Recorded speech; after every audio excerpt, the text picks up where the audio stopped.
Hi students, आप सभी लोगों का हार्दिक स्वागत है मेरे चैनल में। अभी पिछले क्लास में मैंने आप लोगों को उत्प्रेरण के बारे में बताया था और आज एक अच्छा लगा थोड़ा सा मुझे एक कमेंट मैंने पिछले इस उत्प्रेरण के पहले वाले क्लास में मैंने आप बाउ नियम जब पढ़ाया था तो कुछ क्वेश्चन दिया था। एक कमेंट आया है उस पर, बहुत ही अच्छा लगा। ऐसे ही कमेंट की संख्या बढ़ाते रहिए आप लोग और चैनल को सब्सक्राइब करिए, शेयर करिए, ताकि जिस मकसद से मैं अपनी क्लास चला रहा हूँ, ये चैनल बनाया हूँ, वो मकसद पूरा हो। जितने भी आर्थिक रूप से कमज़ोर बच्चे हैं, अधिक से अधिक बच्चों तक मेरी क्लास पहुँचे ताकि उसका लाभ उठा सकें आप लोग। तो उत्प्रेरण मैंने शुरू किया था पिछली क्लास में। उत्प्रेरण में मैंने उत्प्रेरकों की भौतिक अवस्था के आधार पर ये इनके प्रकार को बताया था, लेकिन वास्तव में उत्प्रेरक के लक्षण क्या होते हैं इसको मैंने पिछले क्लास में नहीं बताया था। तो सबसे पहले आप उत्प्रेरकों के लक्षण देख लीजिए। उत्प्रेरक के लक्षण क्या होते हैं? हमने आपको बताया था कि जो जैसे समाज में एक दूसरे को प्रभावित करने वाले लोग होते हैं, खुद भाग नहीं, पार्टिसिपेशन नहीं करते, लेकिन एक दूसरे को प्रभावित करते हैं किसी काम के लिए। उसी तरीके से उत्प्रेरक के लक्षण में पहला लक्षण आता है, उत्प्रेरक स्वयं जो है किसी अभिक्रिया में भाग नहीं लेते हैं। उत्प्रेरक स्वयं किसी अभिक्रिया में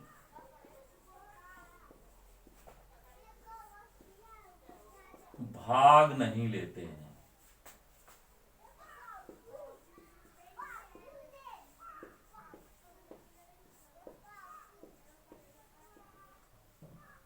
बल्कि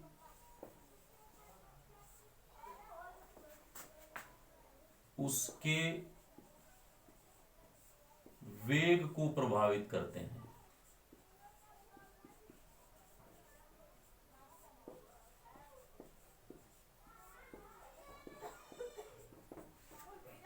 बात समझ में आ गई होगी। अभिक्रिया में एक स्वयं भाग नहीं लेंगे, ये जो है अभिक्रिया के वेग को प्रभावित करेंगे। जैसे आमतौर से लोग होते हैं, किसी दूसरे को स्वयं काम नहीं करते हैं लेकिन दूसरे के काम को प्रभावित करते हैं। उनको उस काम की गति को वो ऐसी बात कर देंगे कि उस काम की गति स्वयं आप बढ़ा लेंगे, या कोई दूसरा काम कर रहा है उसके काम को या तो बाधित करने की कोशिश करेंगे, उसकी गति स्लो हो जाएगी। उसी तरीके से ये उत्प्रेरक भी होते हैं। स्वयं आप उन व्यक्तियों को उत्प्रेरक की संज्ञा आप दे सकते हैं जो व्यक्ति ऐसे समाज में करते हैं। उत्प्रेरक वही है जो किसी अभिक्रिया को या तो उसकी स्पीड को बढ़ा देते हैं या उसकी स्पीड को कम कर देते हैं। दूसरा गुण इनका क्या है? इनकी बहुत ही कम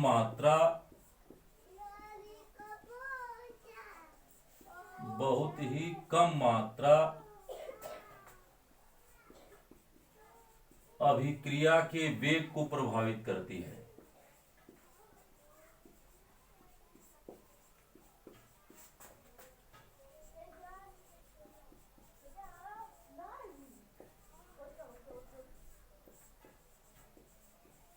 बिल्कुल सूक्ष्म मात्रा में ही अगर किसी अभिक्रिया में इनको शामिल कर दिया जाए तो अभिक्रिया के वेग को घटा देंगे या बढ़ा देंगे। ये अभिक्रिया की साम्यावस्था को भी प्रभावित नहीं करते हैं।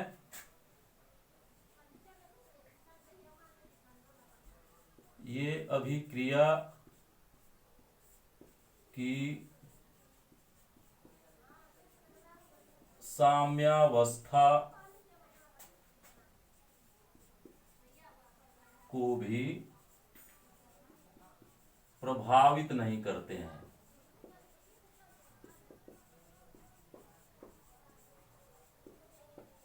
साम्यावस्था क्या होती है उसको हम आप लोगों को बता देंगे जब अभी अभी आपको फिजिकल केमिस्ट्री पढ़ाएंगे तो उसमें कुछ चीजें, ये भी फिजिकल का ही एक पार्ट है, लेकिन उस चैप्टर को जब हम पढ़ाएंगे साम्यावस्था वाले चैप्टर को, तो उसमें आप लोगों को बता देंगे कि वास्तव में साम्यावस्था क्या होती है।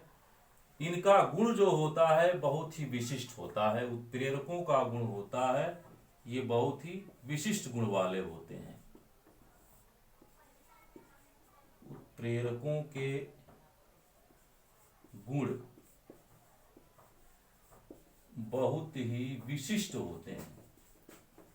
अब ये विशिष्ट क्या होते हैं ये भी आपको अगली क्लास में या किसी क्लास में जब ये मिल जाएगा। उत्प्रेरण का चैप्टर शुरू हुआ है, विशिष्ट लक्षण विशिष्ट गुण क्या होता है इनका वो भी बता दिया जाएगा आपको। ये मुख्य लक्षण उत्प्रेरकों के रहे हैं बाबू, आप लोग समझते रहिए इसको। उत्प्रेरक स्वयं मेन इसी चीज को आप ध्यान में रखिएगा कि स्वयं जो है किसी अभिक्रिया में भाग नहीं लेते हैं, लेकिन इनकी बहुत छोटी सी मात्रा ही थोड़ा सा किसी भी रिएक्शन में शामिल कर दिया जाए जिस रिएक्शन को ये प्रभावित करते हैं, तो उस अभिक्रिया के वेग को घटा देंगे या बढ़ा देंगे। अभी हम आपको उत्प्रेरकों और अभिकारकों के भौतिक गुण के आधार पर हमने उत्प्रेरक के प्रकार बताया था। अब क्रियाविधि के आधार पर, कार्यविधि के आधार पर उत्प्रेरकों के प्रकार हम देखते हैं।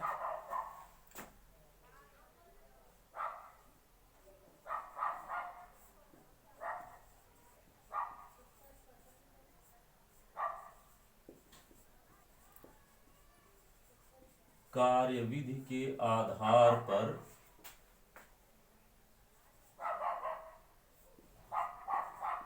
उत्प्रेरण का वर्गीकरण।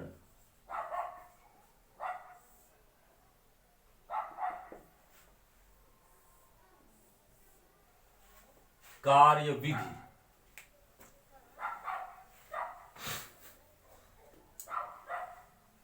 किस आधार पर कोई उत्प्रेरक किसी अभिक्रिया को प्रभावित करता है, उसके आधार पर कैसे उसको क्रियान्वित करता है उसको आप देखेंगे। इसके आधार पर उत्प्रेरकों को 4 भागों में बांटा गया है। 4 भाग में बांटा गया है।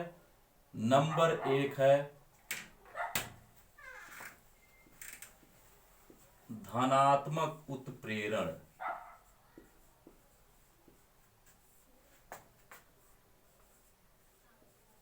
Positive catalysis.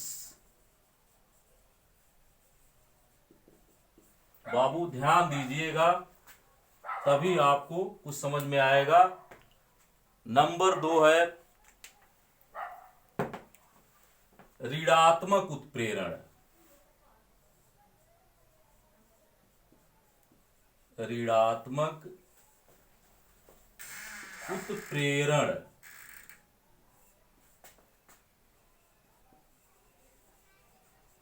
Negative catalysis.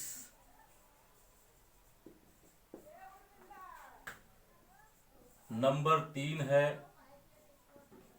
स्व उत्प्रेरण।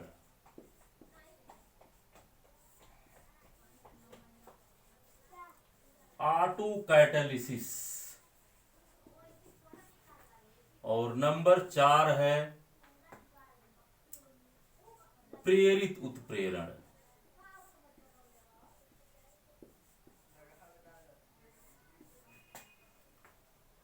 Induced catalysis.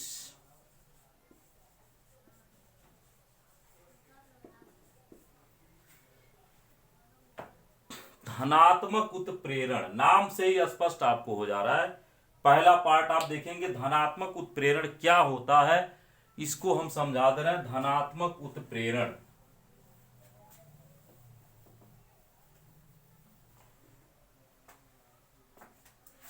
धनात्मक उत्प्रेरण नाम से ही स्पष्ट है। हमने बार बार आपको कहा है वही चीज मैं शुरू से ही जब उत्प्रेरण मैंने शुरू किया, आपको समाज में दो तरीके के लोग मिलेंगे। एक जो है, आप कोई भी काम शुरू करने जाएंगे तो आपको इतना प्रोत्साहित कर देंगे कि आप उस काम की इच्छा आपके अंदर जग जाएगी और उस काम को आप बहुत तेजी से बहुत अच्छे से कर लेंगे। तो उसी तरीके का ये उत्प्रेरण, आखिर वो व्यक्ति जो है आपके लिए धनात्मक उत्प्रेरक का काम करता है। उसकी क्रियाविधि जो होती है धनात्मक उत्प्रेरण वाली होती है। जैसे ये किसी अभिक्रिया के वेग को धनात्मक उत्प्रेरक बढ़ा देते हैं, उन्हीं के क्रियाविधि को ही हम धनात्मक उत्प्रेरण कहते हैं। आप लिख सकते हैं, ऐसे उत्प्रेरक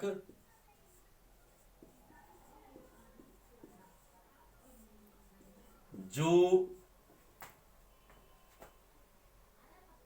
अभिक्रिया के वेग को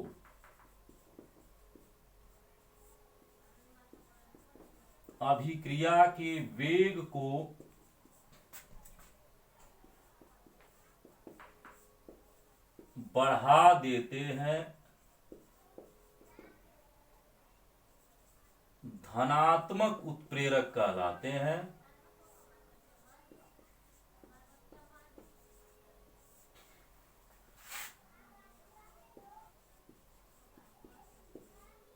धनात्मक उत्प्रेरक कहलाते हैं तथा इस प्रक्रिया को,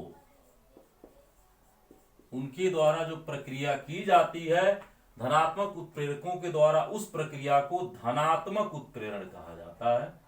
इस प्रक्रिया को धनात्मक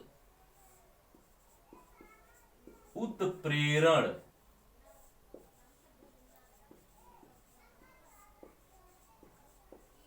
कहते हैं। इसका उदाहरण आप समझ सकते हैं। मैंने आपको कल एक उदाहरण दिया था, इसमें विसमांग उत्प्रेरण में वही उदाहरण आप देख सकते हैं। अमोनिया, हैबर प्रोसेस, हैबर प्रक्रिया में अमोनिया गैस का निर्माण। उदाहरण में आप हैबर प्रक्रम द्वारा अमोनिया का निर्माण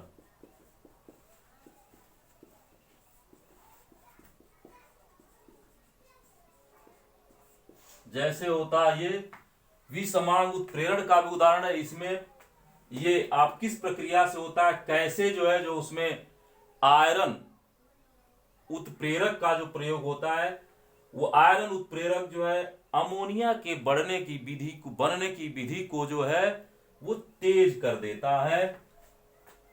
आप देख सकते हैं N2 + 3H2,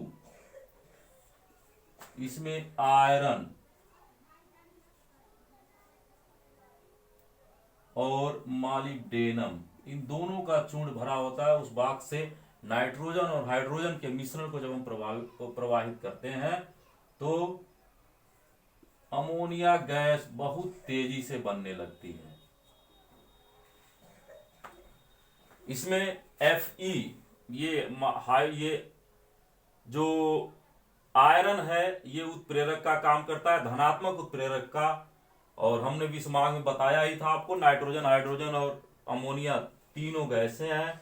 आयरन जो है ये ठोस है, इसलिए विसमांग उत्प्रेरण का भी उदाहरण है। दूसरा, ऋणात्मक उत्प्रेरण।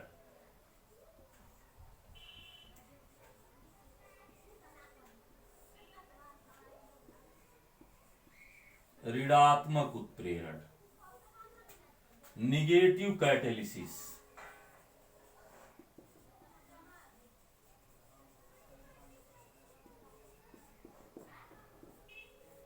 अब देखिए, समाज का ऐसा व्यक्ति भी होता है जो कोई भी काम आप करने जाएंगे तो आपको वो डिमोरलाइज करेगा, आपका पैर पकड़ के खींचेगा कि आप उस काम को न कर पाए, आप उसमें असफल हों, वही काम ये ऋणात्मक उत्प्रेरण करता है। किसी भी अभिक्रिया के वेग को जो होता है स्लो कर देता है। ये पैर पकड़ के खींचने वाला काम करता है ऋणात्मक उत्प्रेरक, और वही प्रक्रिया जो उसके द्वारा की जाती है उसी को ऋणात्मक उत्प्रेरण कहा जाता है। कहीं कहीं ऐसे लोग समाज में जो होते हैं वो अच्छे साबित भी हो जाते हैं। हो सकता है आप कोई काम करने जाए उसमें आपके लिए रिस्क हो, फिर वो जो है अगर वो बाधा उत्पन्न कर दिया तो अच्छा हो जाता है। वैसे ही ऋणात्मक उत्प्रेरण जो होते हैं उस प्रक्रिया में ऋणात्मक उत्प्रेरक कहीं कहीं अच्छा काम कर देते हैं, अभिक्रिया को की गति को मंद करके फिर वो अपना काम कर देते हैं। तो आप देखेंगे ऐसे उदाहरण। ऋणात्मक उत्प्रेरण वास्तव में क्या होता है, ऐसे उत्प्रेरक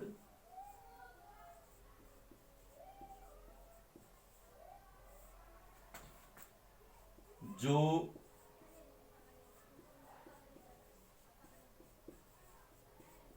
अभिक्रिया के वेग को कम कर देते हैं।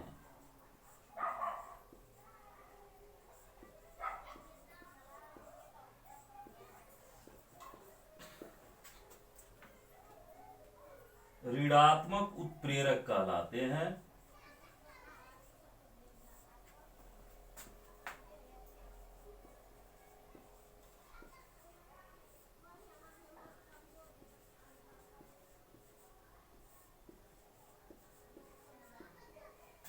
तथा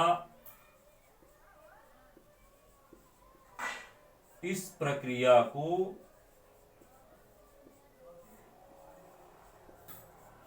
ऋणात्मक उत्प्रेरण कहते हैं।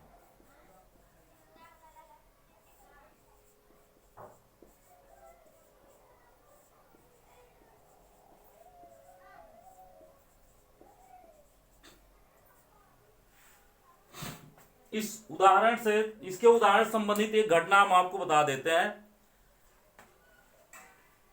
डिसेक्शन, मैं उस समय हाई स्कूल में ही पढ़ रहा था अभी, तो डिसेक्शन उस समय हम लोगों के समय में 98 में मैं हाई स्कूल में था। उस समय जो लैब में जा था वो मेढक का डिसेक्शन भी चलता था जीव विज्ञान में। उसमें क्लोरोफार्म रखा हुआ था, उसको एक जगह अंधेरे जगह पर रखा गया था, उसको ब्लैक कपड़े से, काले कपड़े से ढक के रखा गया था, ढक्कन उसकी बंद करके कस के। तो मैंने अपने टीचर से पूछ दिया था, जो सर हमारे थे, उनसे मैंने पूछा कि सर इसको ऐसे क्यों रखा गया है। इसी से संबंधित उदाहरण है इसलिए मैं बता रहा हूं, इसी संबंधित घटना है, इस घटना को मैं बता रहा हूं। उन्होंने बताया बाबू जो क्लोरोफार्म है, उस वक्त तो मैं बहुत ज्यादा नहीं समझ पाया, लेकिन वो चीजें मैं बाद में गया, वो बात दिमाग में थी, वो ऊपर क्लास में जब इंटरमीडिएट में आया तो वो चीज समझ में आ गई। उन्होंने कहा कि बाबू इसको काले कपड़े से ही और ढक्कन को कस के बंद करके ही अंधेरे की तरफ, अंधेरे में ही रखा जाता है, उजाले से बचाकर, क्योंकि जो क्लोरोफार्म है वो जैसे ही सूर्य के प्रकाश की रोशनी पाता है, उजाला पाता है, तो तुरंत ऑक्सीजन से रिएक्शन करके, यानी उसका ऑक्सीकरण हो जाता है, वो फास्जीन गैस में चेंज हो जाता है। इसलिए जो है उसको अंधेरे में रखा जाता है। और दूसरी चीज, उसके गति को स्लो करने के लिए कि वो जो है फास्जीन गैस में चेंज ना हो तीव्र गति से, उसमें एथिल एल्कोहल थोड़ा सा मिला दिया जाता है कुछ मात्रा में, जिससे क्लोरोफार्म जो है वो सुरक्षित रहता है अधिक समय तक। तो बात समझ में आ गई होगी हमने क्लोरोफार्म की घटना क्यों बताई। क्लोरोफार्म जो है उसमें जो एथिल एल्कोहल थोड़ा सा मिलाया जाता है, वास्तव में एथिल एल्कोहल ऋणात्मक उत्प्रेरक का काम करता है, इसलिए क्लोरोफार्म के साथ एथिल एल्कोहल मिलाकर उसको अंधेरे कमरे में रखा जाता है। उस रिएक्शन को आप देख लेंगे। Chloroform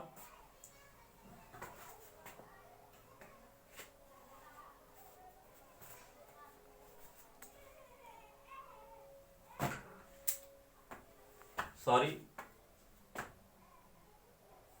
2CHCl3 plus O2,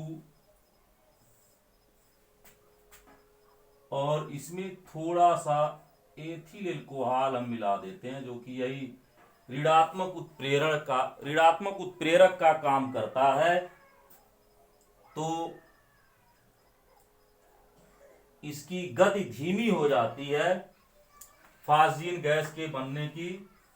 2COCl2 plus 2HCl। इस प्रक्रिया में ये क्लोरोफार्म है, क्लोरोफार्म ये निश्चेतक का काम करता है। लैब में जो रखा गया था वो मेढक को बेहोश करने के लिए रखा गया, डिसेक्शन के लिए। तो इस पर मैंने सवाल किया था, तो वहां मेरे टीचर ने बताया था। अब ये फास्जीन गैस ये बनती है, फास्जीन गैस धीरे, इसकी बनने की जो गति होती है स्लो हो जाती है, ये ऑक्सीकृत हो जाता है फास्जीन गैस में। इसकी गति को, ऑक्सीकरण की गति को रोकने के लिए ही हम एथिल एल्कोहल को उसमें थोड़ी मात्रा में मिला देते हैं। एथिल एल्कोहल यहाँ ऋणात्मक उत्प्रेरक का काम करता है। C2H5OH जो है ये ऋणात्मक उत्प्रेरक का काम करता है। C2H5OH यहाँ ये ऋणात्मक उत्प्रेरक का काम करता है।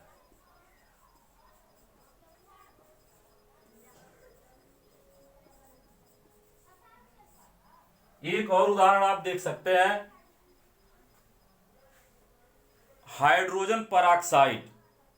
हाइड्रोजन परऑक्साइड का जो ऑक्सीकरण होता है वाटर में हो जाता है, उसको रोकने के लिए, हाइड्रोजन परऑक्साइड के ऑक्सीकरण को रोकने के लिए उसमें ग्लिसरॉल मिलाया जाता है। Hydrogen peroxide H2O2 plus hydrogen peroxide के ऑक्सीकरण को रोकने के लिए ग्लिसरॉल मिलाते हैं। इसमें हम हिंदी में ही लिखते हैं ग्लिसरॉल। इंग्लिश में लिखना ठीक नहीं है हर जगह, हो सकता है कुछ लोग ऐसे हो जिनको दिक्कत हो। तो ग्लिसरॉल H2O प्लस O2। तो यहां समीकरण को बैलेंस कर लिया जाए, 2H2O ये बैलेंस हो गया, 4 O2 4 और 4। ये इसकी गति को, ग्लिसरॉल की गति को, हाइड्रोजन परऑक्साइड के अपचयन की गति को रोकने के लिए हम ग्लिसरॉल, इसकी स्लो करने के लिए ग्लिसरॉल मिला देते हैं ताकि इसका अपचयन न हो ग्लिसरॉल का। इसलिए हाइड्रोजन परऑक्साइड का, इसलिए उसमें थोड़ा सा ग्लिसरॉल मिला लिया जाता है। तो ये दोनों उदाहरण ऋणात्मक उत्प्रेरण का है। हाइड्रोजन परऑक्साइड के अपचयन की गति को स्लो करने के लिए, और यहाँ क्लोरोफार्म के ऑक्सीकरण की गति को स्लो करने के लिए जो उत्प्रेरक मिलाए जाते हैं उसमें, वो वास्तव में ऋणात्मक उत्प्रेरक का काम करते हैं। तो यहां आपको दोनों उदाहरण जो है मिल गए। धनात्मक उत्प्रेरण और ऋणात्मक उत्प्रेरण से संबंधित आपको जो बातें वो समझ में आ गई होंगी।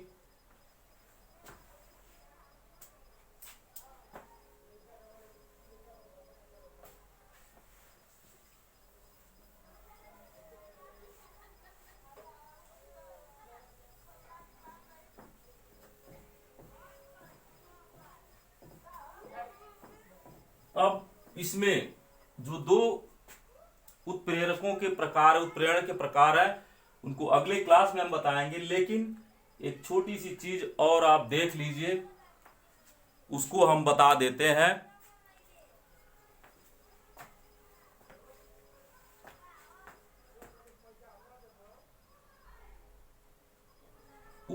उत्प्रेरक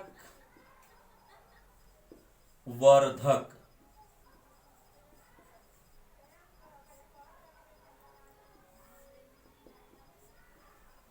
उत्प्रेरक वर्धक उसे कहते हैं जो किसी उत्प्रेरक की क्रियाशीलता को बढ़ा देते हैं। ऐसे पदार्थ जो किसी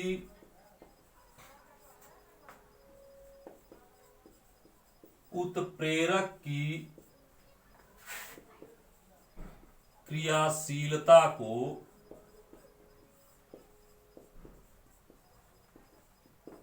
बढ़ा देते हैं, उत्प्रेरक वर्धक कहलाते हैं।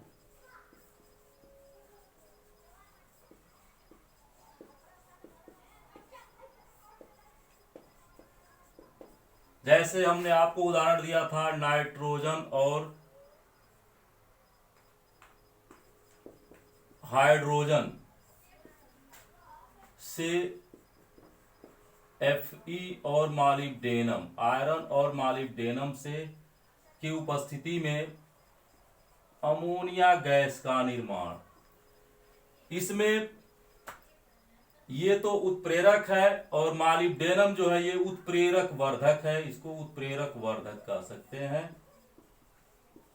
उत्प्रेरक वर्धक ये आयरन की उत्प्रेरक क्षमता को बढ़ा देता है, उत्प्रेरण क्षमता को।